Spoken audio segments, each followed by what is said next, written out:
Goes for the early ball, and the header is in! මොනවද බලන්නේ? මම මේ ෆුට්බෝල් වර්ල්ඩ් කප් එක බලන්නේ. ක්‍රොේෂියා පොර්චුගලුයි මැච් එක. රොනාල්ඩෝත් ඉන්නවනේ. මොකද වෙන්නේ මැච් එකේ? රොනාල්ඩෝත් ඉන්නව නම් තමයි ඒ වුණාට රොනාල්ඩෝට වඩා ලෙජන්ඩ් කෙනෙක් ඉන්නවා එතන. ඒ කවුද? එයා තමයි ලූකා මොඩ්රිච්. ලූකා මොඩ්රිච් කියන්නේ ක්‍රොේෂියා වල සුපිරි ෆුට්බෝල් තරුවා. අහලා තියෙනවද එයා? ඇහිලා නම් තියෙනවා තමයි. එයා ෆුට්බෝල් තරුවක් වගේම එයාගේ ජීවිතෙන් ගන්නත් අපිට ගොඩක් දේවල් තියෙනවා. මොන වගේ දේවල්? ඒවා තමයි ලූකා මොඩ්රිච් කියන්නේ. පදුනේ ආ 1985 ඔය ක්‍රොේෂියාවේ අපේ රටේ වගේම තිබ්බා ඉන්ඩිපෙන්ඩන්ස් එකට වෝ එක.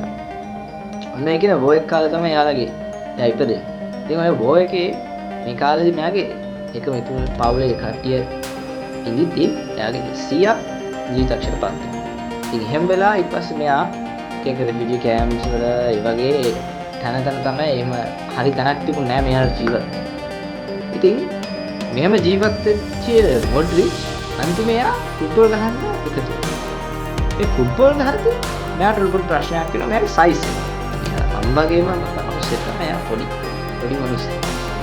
ඉතින් මෙයා මේ සයිස් එකකින් ඉඳලා පොඩි කාලෙකට නොසලකා හැල්ලෙනවා. මට එයාගේ ටැලන්ට් එක එකෙන් හංගන්න බැහැ.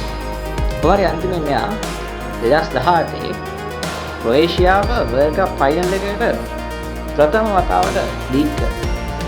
ඉතින් ඒ වගේම මෙයා වර්ල්ඩ් කප් 4කට සෙල්ලම් කරනවා. ඒ වගේ සුපිරි ෆුට්බෝල් තරුවා තමයි ලූකා මොඩ්රිච් කියන්නේ. ඒ වගේම එයාගේ ජීවිතේ ගොඩක් දේවල් අපිට ගන්න. මාරයිනේ. අපිත් ඒ වගේ කොහෙන්ද ආවේ කොහොමද සයිස් එක කියලා හිතන්න නැතුව වැඩ කරන්න ඕනේ.